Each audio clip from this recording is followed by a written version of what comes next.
Hi everyone. My name is. Are you laughing at me? No, I'm just watching. Sorry. Jalo. We're not gonna talk about camera awkwardness, though, boy. Wait. Okay. Starting over. Hi everyone. My name is Maria Jalo. Raya for short. And this is the very first episode of my brand new podcast called Say Less. And today we are going to have a very special guest, someone that I know very well, very personally. And he's going to talk to us today about something he's very passionate about, trading stocks. So, without further ado, please welcome Mr. Amadi. How y'all doing? How you doing today? I'm very well. How are you? I'm pretty well. I'm pretty good. Thank you so much for being on the show today. So, the way today is going to work, basically, we're just going to talk, and I have a couple of questions for you that I feel like anyone who's interested in trading would want to know. Okay. So, first question, how did you get started trading overall? Okay, so I got started in high school. My dad kept throwing trading books in my room. I would never read them, so I always thought you just need like a whole bunch of money to get started. So I never cared to read them. So he kept harassing me about it. So I eventually, when I kind of like the summer going into college, I seen that there was a way to start trading where you don't need as much money. So that's kind of where it caught my interest more. And that was kind of like the start of it. I started there. Me and my friend Xavier, we were trading every day. And that was kind of the start of it. Okay, very interesting. So tell us more about the trading process in general. What does that look like day to day? So day to day, it's actually not too bad anymore. So I typically trade anywhere from about 30 minutes to an hour a day. But it used to be kind of a more rigorous process. Now I just have like automated things, so I know alerts when everything's going on. So I don't have to sit and stare in front of the computer all day anymore. So if something happens, I get alert to my phone, put my computer out real quick, do my setup, and that's typically it for the day. Okay, that sounds pretty easy, honestly. Nothing too crazy. Sounds like better than a traditional 9 to 5 like most people do. That's it's funny. I have a lot of people that I've helped trade and stuff, and I've always joked around and said 1 hour of trading feels like 9 hours at a shift. Everybody was like, "Yeah, okay," until they started trading. It's a stressful hour. So tell us maybe a few people who have inspired you to kind of start trading, or just along the way that you've seen that have given inspiration to what you have going on. Really, I would say I have a couple inspirations. Two are like my mentors. I have one mentor that stays in Austin. His name's Anthony. And I have another one that stays in New York. His name's Dan. Dan's been trading since the 70s. And he's made over $100 million trading. And I actually got to meet him on a trip in Philly in December. And then Anthony, I used to spend summers at his house trading. And like just really seeing them trade, their lifestyle. And then another thing that kind of inspired me too was like my group of friends. Like a lot of my group of friends are doing really, really well in different fields. So it kind of just inspired me to try to be as best as I can in my field. Okay. So we could all have our, fun together. Tell us more about your Philly trip. How was that, getting to meet the person that you've been looking up to for a while in person finally? It was actually nice. Like it was different. Like kind of seeing him in person, it was just super weird to me because it's like I meet some people. Like I know some guys that are making like 500-600K a year, living like billionaires, and he's making 10-20 million a year, and he still takes the subway everywhere. So it's like it's kind of crazy just really meeting him, seeing like how humble, all of that, then just really seeing how passionate he is for it. And like it was a great experience. Like they want to do another trip this year to Boston in October, and I just got invited, so I'm gonna look into it. Okay, we love a humble king, period. So, if I gave you $100 today, what could you do with that? I actually get that question a lot. Honestly, what I would do first is get you on a demo account for free so you can kind of, they call it a practice account, really get to see what you're doing, teach you the basics. But if I had to get your 100, I would probably buy one funded account and hopefully pass it on my first try and see what I can do from there. Okay. So, during this whole trading process, I know you said you started doing it for a little bit now, a couple years now. So, between the time you started up until now, has there been anybody that we may know that you've worked with, or just anyone who's anyone? I mean, yeah, it just depends kind of what field of people, I've worked with a lot of the top college athletes. I've worked with Malik Sella, he was the first 5-star out of Katy, Texas. I worked with Shamar Stewart, he plays for the Cincinnati Bengals in the NFL. Worked for Nick Scordon, he plays for the Panthers. I've actually worked with, I don't know if I know who the Bad Kids are, but that's kind of like Funny Mike's group of people. I work with them. I've worked with a lot of different people. Like I work with different influencers, work with like Jeremiah Childs, like it's a lot of people. Just kind of depends who you know, who you don't. But Well, tell us more about these bad kids. How did you get in with them? What did that process kind of look like? so I got in with them by accident. So I was hanging out with one of my friends and Bad Kid Aaron invited him to his graduation. So I ended up going with him and stuff. And he had some clothes and some merch he wanted Aaron to wear. So we were like both practicing our vlogs. We had went to the range that day. So I was vlogging him give his clothing brand to Aaron. And as I was doing it, I don't know what happened, but the word trade came up. And then I see the back seat window roll down. And it was somebody that was like, oh, let me get your gram, this, and that. And it was Bad Kid Demond.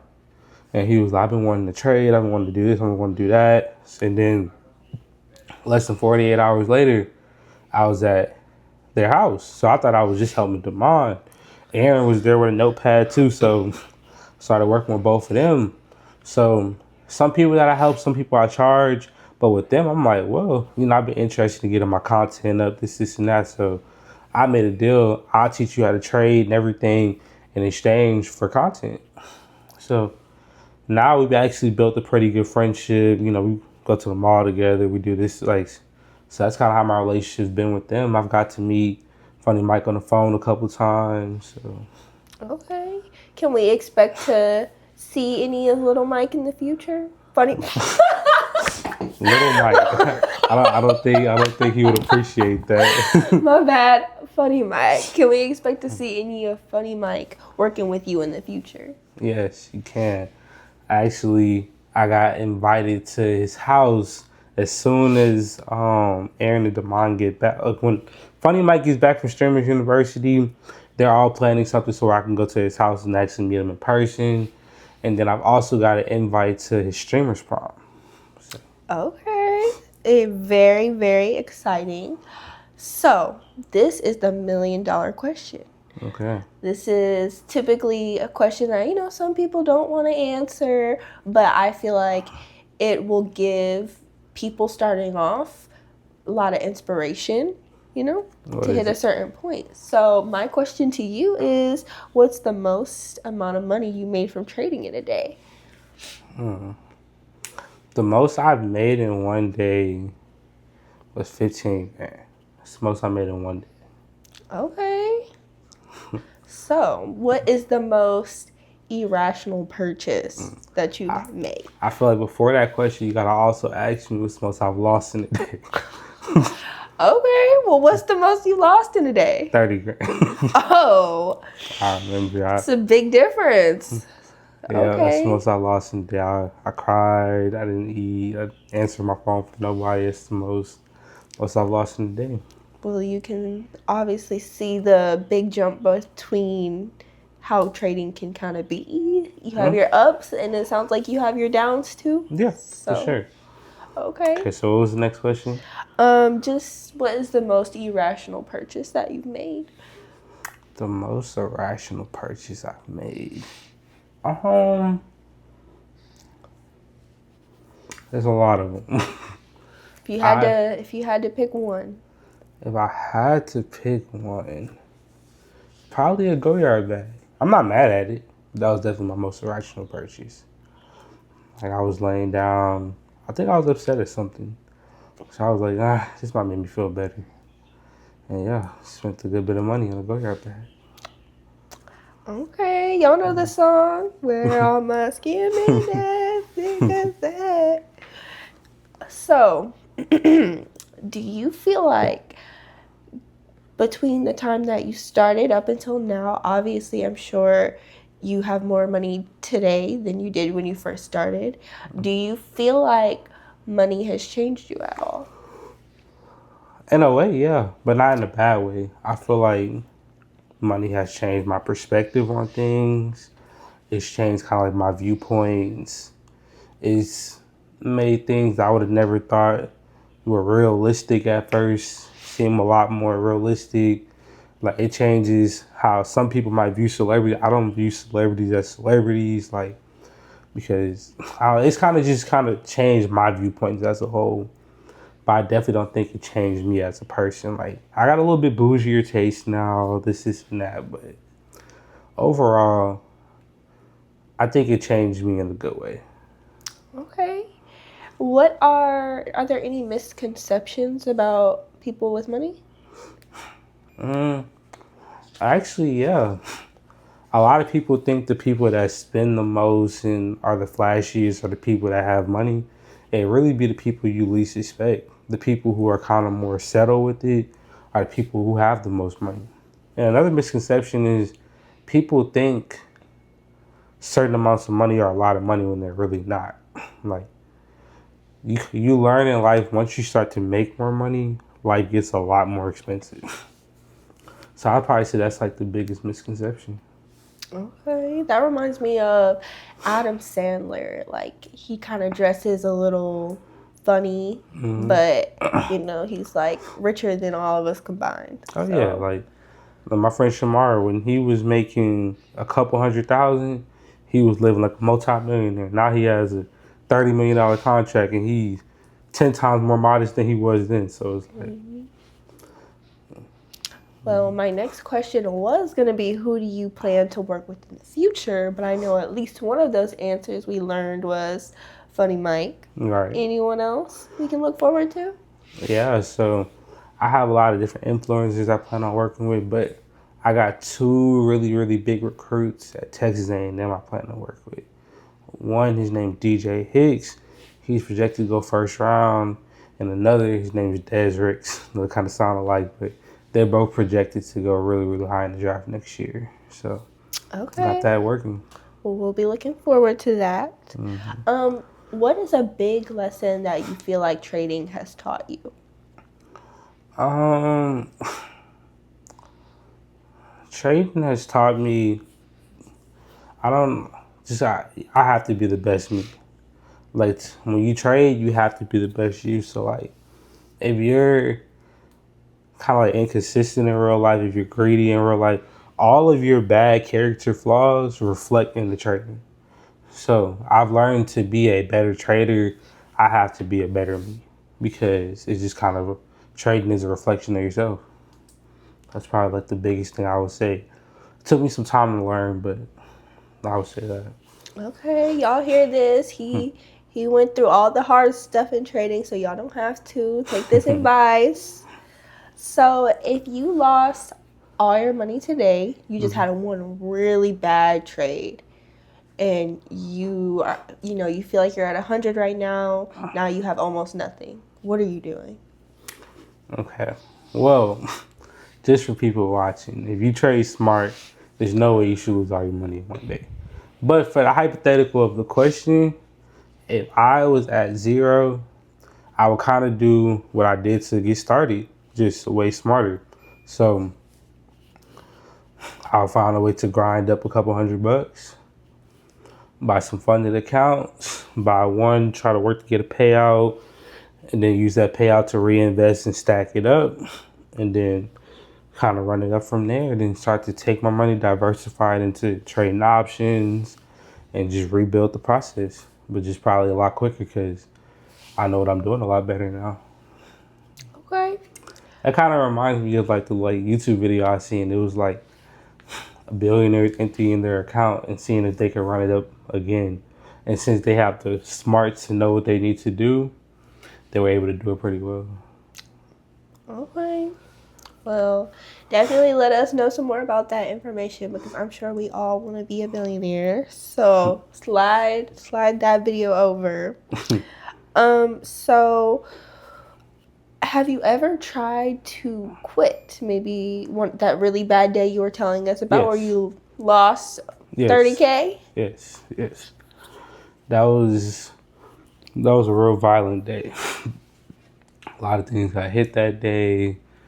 Like, that was the day I really contemplated quitting.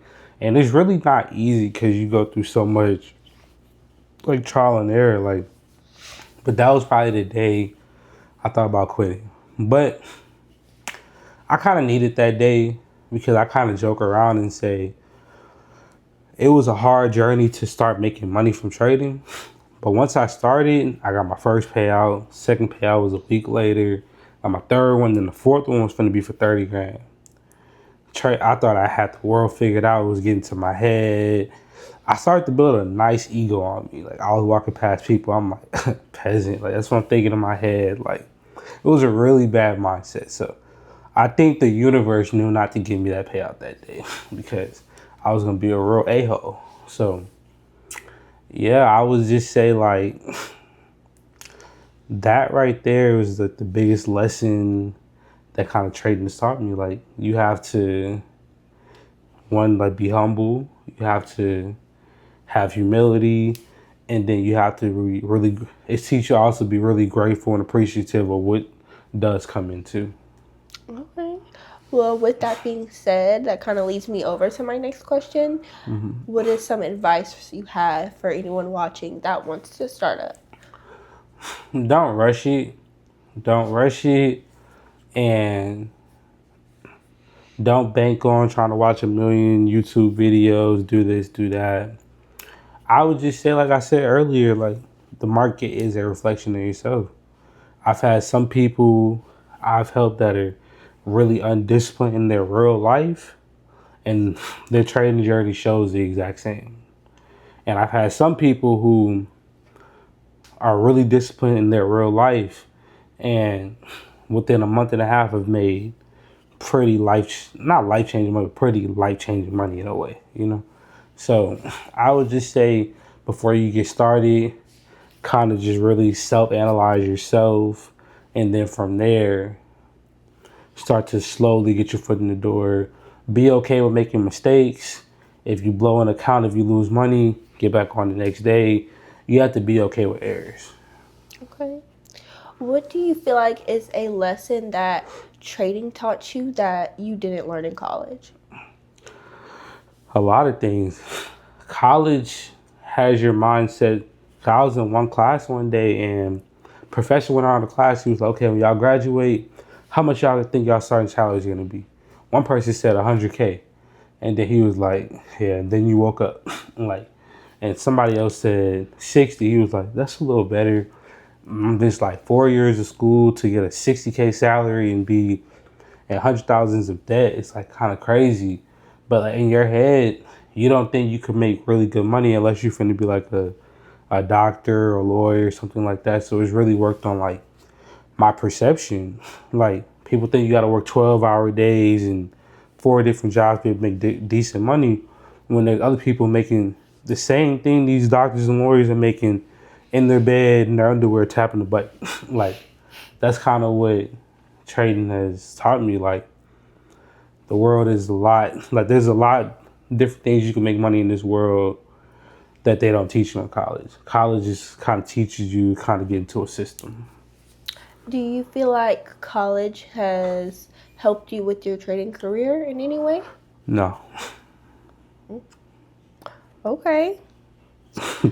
So, tell us one of your craziest client stories. Um. Okay, we're gonna use Shamar as an example. Shamar, he was a very rigorous spender. Like, so I kind of would also help these guys be like a sort of type of financial advisor and stuff. So I had told him, I said, look, the amount of money you spend is insane. And I asked him, I was like, if your check stopped today, would you be okay? He was like, F no, I'd be messed up. So I'm just like that's not okay. So I told him, I was like, look, once we start making money from trading, you need to use your trading money as your living budget. This is before he was in the NFL. And then start to put your other checks up to stack up just in case everything goes bad. So he said, okay. I thought he heard me. So I got him a big payout of 14 grand. I was like, okay, this is perfect. Your check is about 35K. Put that up. Live off that 14. That's more than enough to have your fun. Do this, do that, do that. He said, all right, that's a bet. 2 days later, he called me. He went to the gun store, bought 4 guns. He was like, oh, this is only 4,000. I'm like, bro. And he was like, hold up, look. And he showed me a new pair of grills. He was like, this was 8,000. He was like, I bought it all from trading. I'm like, I said, that was probably my craziest story. I thought it was gonna help him save money. It just helped him spend more. But yeah, it's probably one of them. How has trading impacted your personal day-to-day life?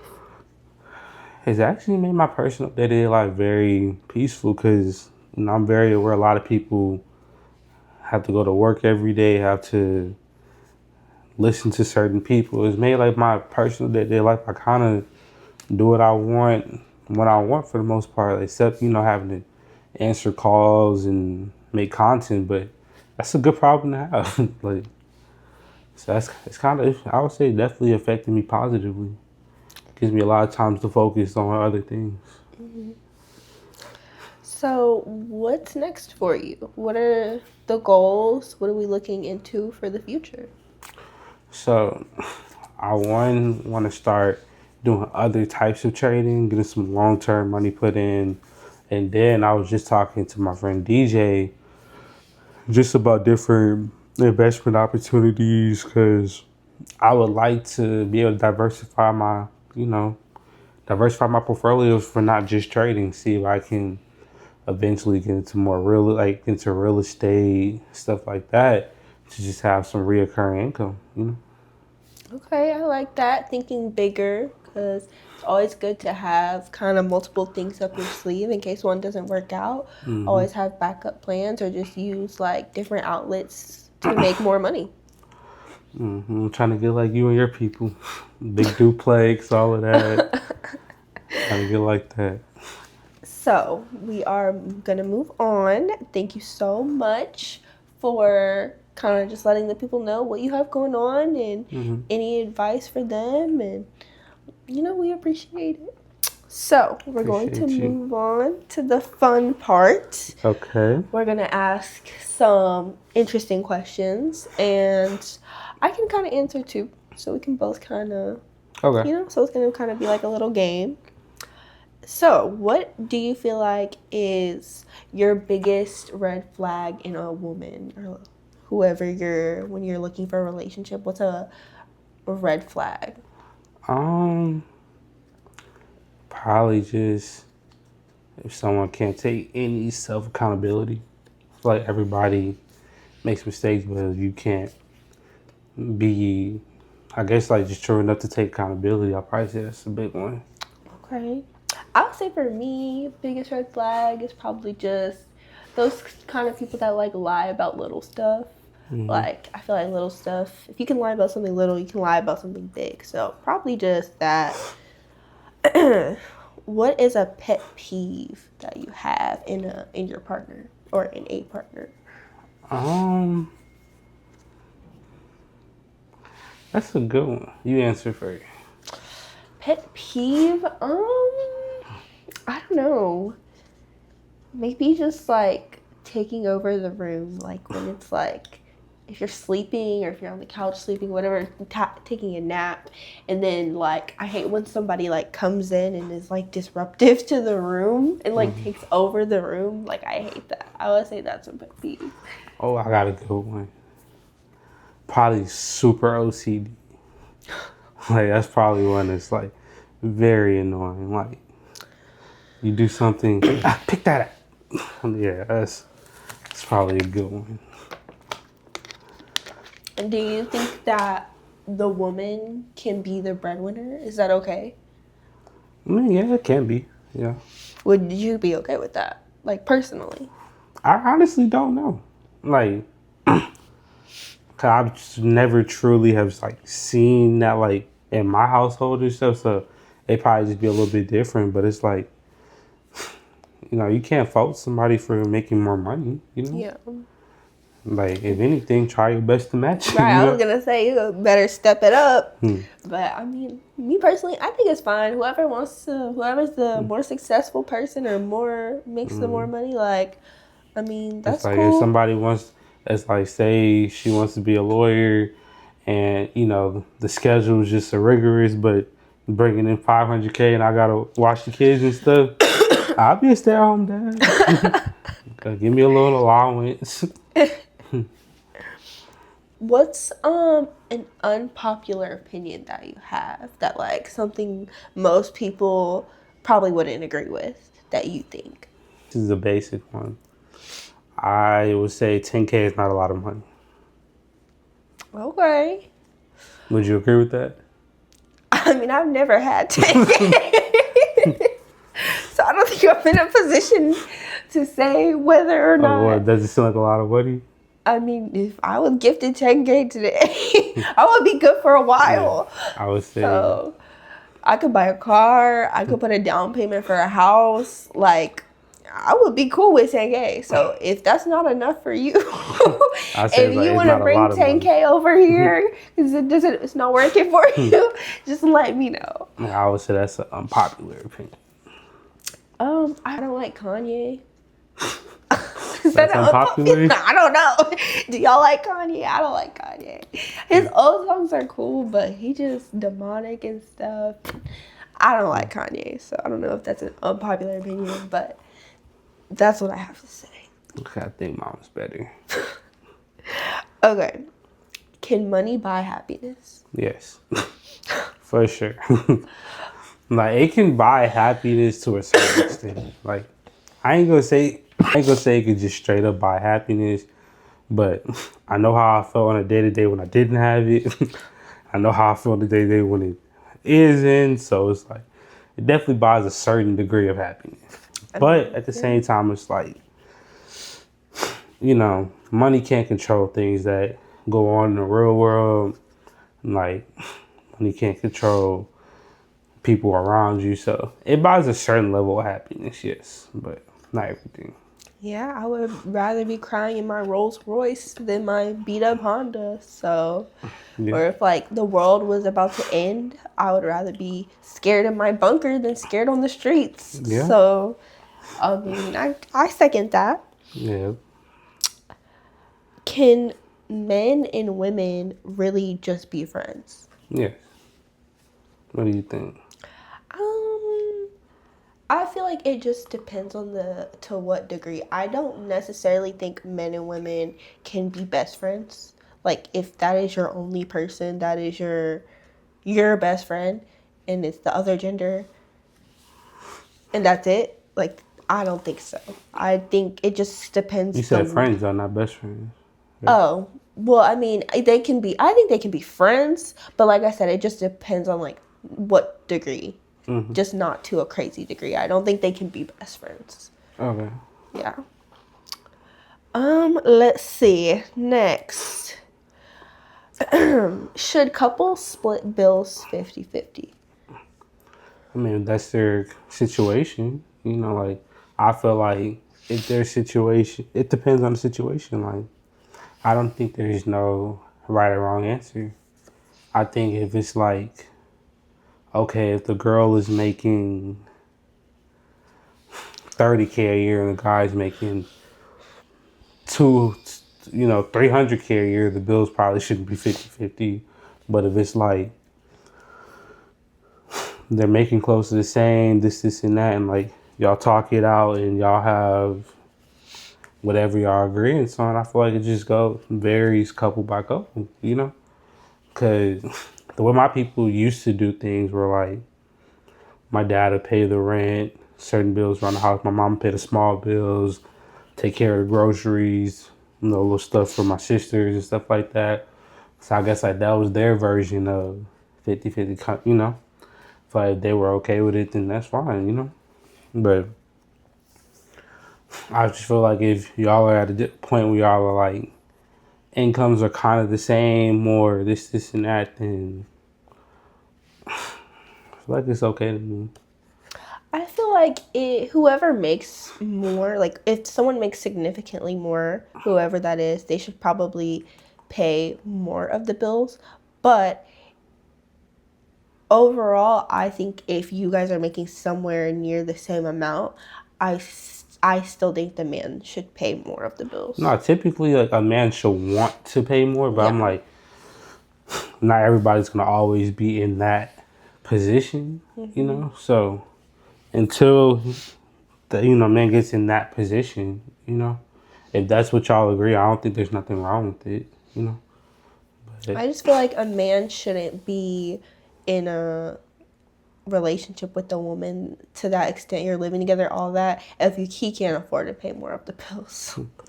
everybody just be in different situations, though. Yeah, I agree, but I'm just saying, like, for me, it's kind of like just my opinion for my situation. Do you think that love is enough to make a relationship work? If you guys both love each other to the same or similar extent, is that enough? If they want it to be enough, yeah. Like, I feel like it definitely can, but both parties have to want it to be, have to want it to be enough. Like, if y'all love each other, but y'all aren't working the same to make it work and stuff like that, then it's not. But if y'all are working the same and putting in the same amount of effort, love can be enough for a relationship. All the other stuff can be built up, but that's like the foundation. Okay. I think love can be enough, but typically it isn't. But yeah, that's my answer. Would you rather be in Miami or Houston? Which city do you prefer? Miami. I feel like that's a little biased because you live in Houston. No, I enjoy Houston. Just Miami's like just the air. Houston's hot. I like both, but probably Miami because of the beaches. We have beaches here too, but their beaches are nicer. Private jet or yacht? Yacht. Yacht. Probably also a yacht. I like being on the water. Yeah, probably also a yacht. I'm gonna play one more quick game. It's called Who's Most Likely To? Because we kind of know each other pretty well, so I feel like, we both have our opinions. We'll see. All right. Who's more likely to become famous? I think me. I think me. Who's most likely to get arrested? Yeah. We know about those stealing habits. Oh. Just kidding, guys. I'm just Let to run over everything. Who's most likely to ghost someone? Probably me. Who would be the first to cry? Probably me. Who's most likely to spend $5,000 on something stupid? Yeah. Let's see. Who's most likely to get married first? I guess. I would say neither one, but maybe me. And then who's most likely to fall asleep during a movie? I always stay up for movies. I am that person that will go sit through 10 movies in a row. She's gonna put on a real boring movie and it's gonna put me in a really good nap. Who's most likely to accidentally go viral? I don't know. Me, because I already did. So guys, let me tell you the story. So I commented on a post that had Sauce Gardner and Brooklyn Nicole. It was on the ESPN page, a sports page. On the sports page. Because they came up on my For You page, by the way. And I love Brooklyn Nicole. She's Lotto's sister. I love everything about her. Her hair. Like, she's just amazing. I love her. She's so pretty. So I did not know who Sauce Gardner was at the time. So I commented because I felt like she wasn't getting any recognition. It was just him. Everyone was like, the cameras were on him. All the comments were talking about him. So I wanted to give her flowers. Like, hey, like, I know who you are, you know? That's not So what she said. I was like, I don't know who Sauce Gardner is, but look at Brooklyn Nicole. And I guess I had some haters, but she didn't have any supporters. I did. But I ended up having like 5,000 likes on that comment. And yes, but it came with a lot of hate. They didn't like what I said, but I wasn't trying to be mean. I genuinely didn't know who the guy was. Went to a sports page and asked who. I don't know who this sports guy is, but look at her. Like, of course they told you about yourself. A day in my life, but I wanted to give recognition to Brooklyn. So I don't know if there's a way we can put that video in here so y'all can see my comment, see the post. You know what? I'll probably say, yeah, you probably more likely go accidentally viral because you just do very silly things. Like, what? Like, I'm going to give y'all a quick story time about her. So, you know, she had took a little Mexico trip or whatever. And I forgot what the conversation was, but she was trying to say a mariachi band, right? And she was like, yeah, the teriyaki band. I'm like, bro, the what? The teriyaki band. She's so serious. Like, if that would have got recorded, she probably would have went viral. Because a teriyaki band? Y'all, I was hungry and I couldn't think of their name. And then she was like, oh, is it teriyaki? I'm like, yeah. That probably would be a viral moment. It may be a viral moment. But thank you so much for being with us here today. This is Mr. Amadi Williams. Glad I could be on the first episode. Yes. Everybody clap it up for the host. Clap it up for the host. Thank you. I hope y'all enjoyed. And this is the first of many. I plan to have a lot more special guests on this podcast. And I just kind of want this podcast to kind of be just a mix of things. Like, I want us to talk about any and everything, like from true crime to politics to just, you know, drama happening in the world. Well, can I ask you a couple questions, host? Everything. Let me ask you a couple questions, host. You know, I got drill questions too. What's your goals for this podcast in the future?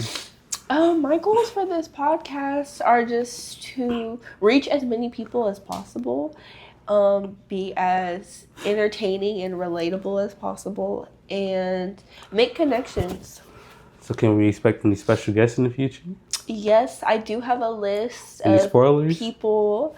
No spoilers. I don't want to say anything too soon and then I kind of look crazy if it doesn't happen. But I do have some real special guests in the works, people that y'all will probably know and be excited to see. So, yeah. Okay. I will say this. Maybe one day we can get Drake on here, you know, but in the future. But, you know, I do have some things up my sleeve. So that is actually possible, y'all. But we're going to get some people on here for y'all. Right. Don't worry. Now, last question. What made you want to do a podcast? I enjoy watching podcasts. I feel like they're pretty, like, I think it's cool to kind of just be able to just talk. Like, I'm a person, anyone who knows me knows that I love to talk. All the time. And I'll talk about everything with any and everyone. So just like being able to have a platform where I can just, you know, like show my thoughts and ask my questions and stuff like that. You know, like, I mean, yeah, you love to talk, might as well get paid to do it. Y'all heard it here first. And guys, thank you so much for watching. Please tune in for the next episode. Be excited. Thank you so much again. All right. Thank you. Bye, everyone. Mwah.